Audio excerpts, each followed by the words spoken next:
The Fair Food Program works because it has market consequences. If a farm violates the code of conduct, it is suspended from the program and cannot sell to participating buyers, which includes some of the biggest fast food restaurants and grocery stores. It all makes a big difference for those at the bottom of the supply chain, like Alejandrina. You can work freely. You're not going to be harassed. You're not going to be insulted. You're not going to be forced to work. There's more respect now. These days, Alejandrina wakes up in the morning happy to come to work, proud to talk to her kids about the company she works for. And that, she says, is the biggest change of all. Amra Walker, CNN.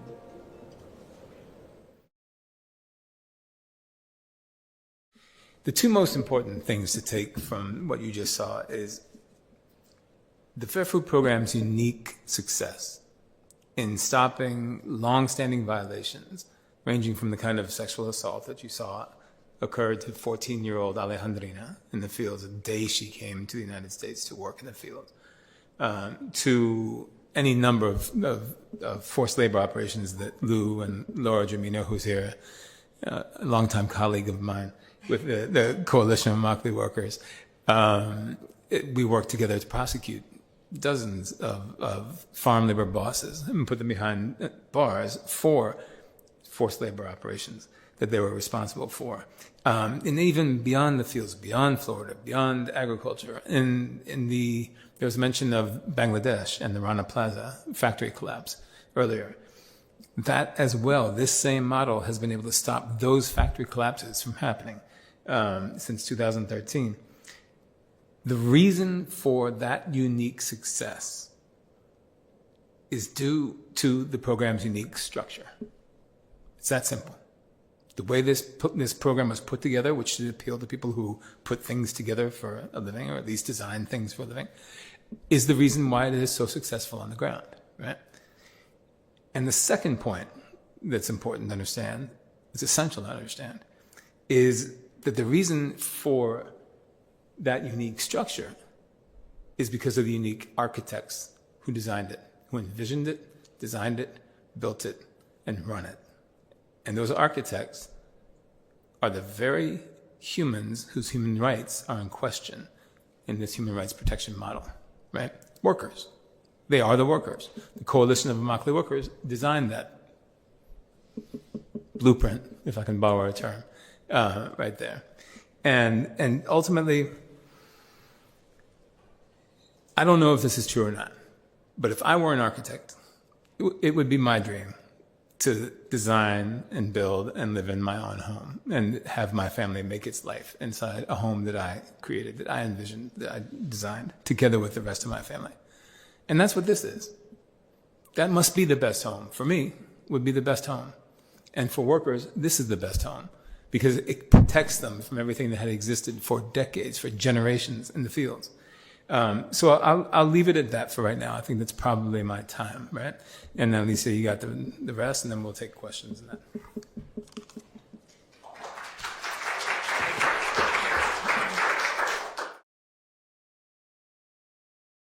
Dr. Deng has posited that survivor knowledge needs to be recognized as a new analytical form. And that if we are able to look at kind of an epistemology of survivor knowledge and then incorporate that into anti-slavery interventions, and to not go ahead with its anti-slavery interventions unless we have actually done that. Whether in policy spaces, work sites, standard setting, service provision, how have each of you seen the benefits of worker and survivor input play out? Your work on this even predates Min's publishing on this, but based on her insights and your own work, how have you seen that play out? Whichever of you would like to start.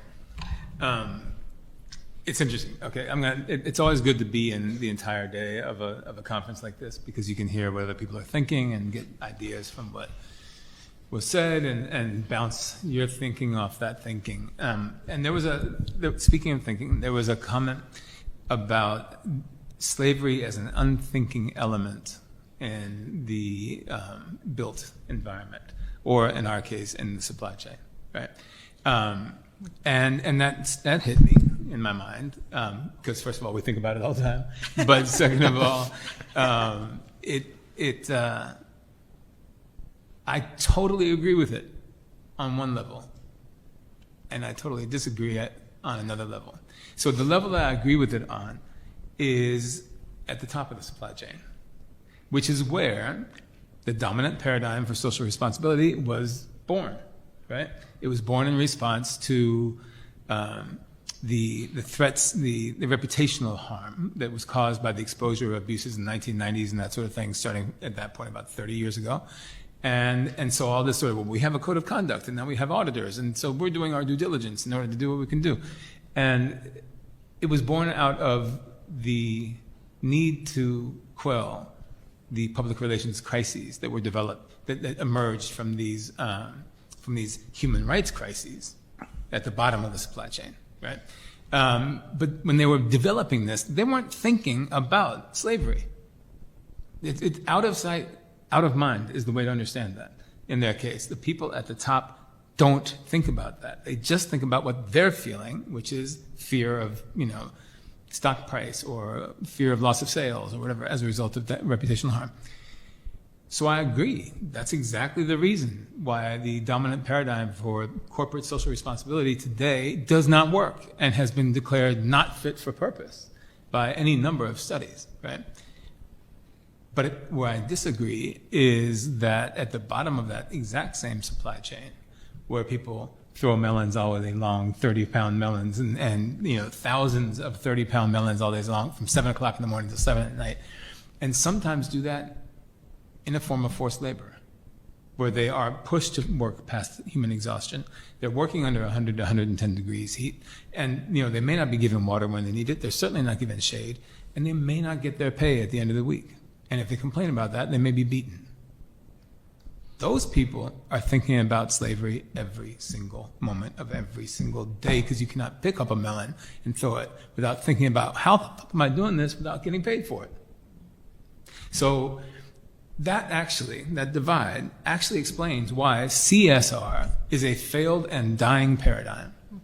And WSR, which is actually created by the people who think about slavery every day, and who think, if I have an opportunity to actually stop these things from happening, how am I going to do it? How am I going to make sure that that actually happens? How am I going to make sure that I will always get paid and I will not get beaten and that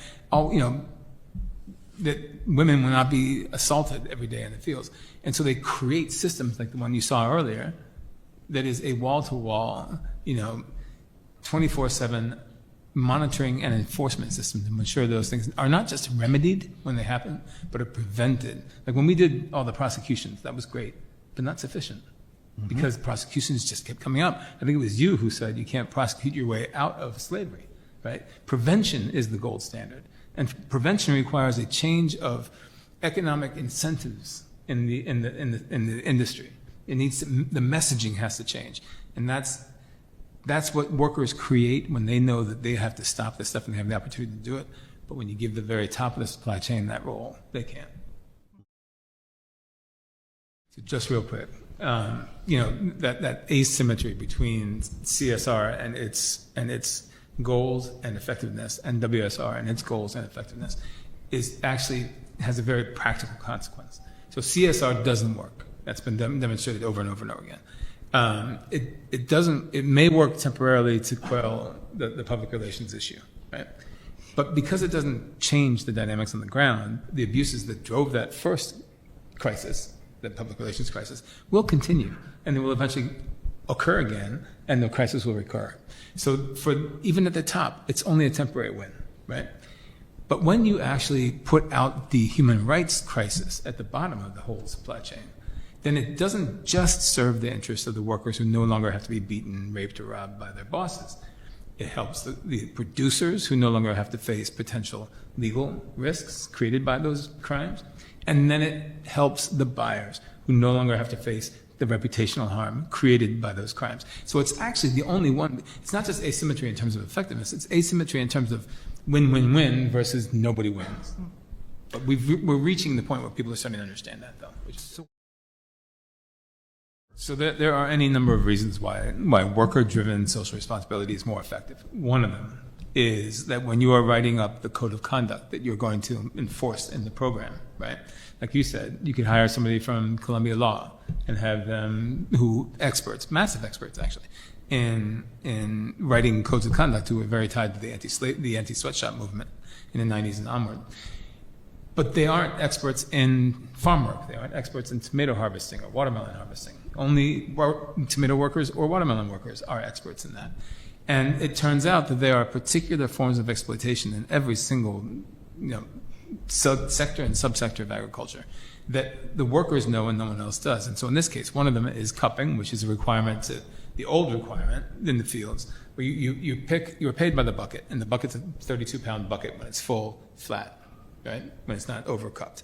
But you cannot hand that flat bucket up to the person called a dumper, the person on top of the truck. You saw in the video when they were throwing it up. If you threw it up like that, flat, you stood the chance of having it come right back down from 10 feet above you with all the tomatoes in it, hitting you in the face. I can't tell you how many times we've seen this where people got broken noses, and then there were fights that broke out, and it just got uglier from there because the dumper thought you hadn't filled it up enough. But when you fill it like that to the level that they want, you're actually, it's a built-in systemic 10% wage theft system, right? Because you get paid by the bucket, yet every time you do a bucket, you do a tenth of a bucket more. So when you do 10 buckets, you've actually done 11. You've picked the weight of 11, but you're not getting paid for that weight.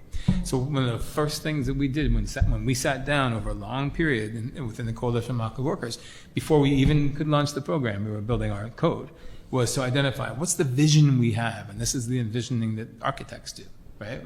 How do we see, how do we want to use this house? Do we want to have an exercise room? Do we want to have a solarium? Do we, whatever the hell. But they think of the things that could be possible, and then they build them into the house. That's what workers did with the code. And one of the first things they said was, we've got to stop cupping. It has to end here. And lo and behold, we put that in. We said all workers must be paid for every pound of tomatoes that they pick. But beyond that, once we launched the program, we realized that was not, there's 1,000 ways you could try to do that, and they're all really incredibly difficult. So we had to, in the process, have to figure out operationally, how do you make that work? And then we worked actually with the growers to do that, to figure out how not to do the least violence to the production process, to be able to do that right. And we figured a very simple rule: no tomato can be fully above the rim. That defines the full bucket, right?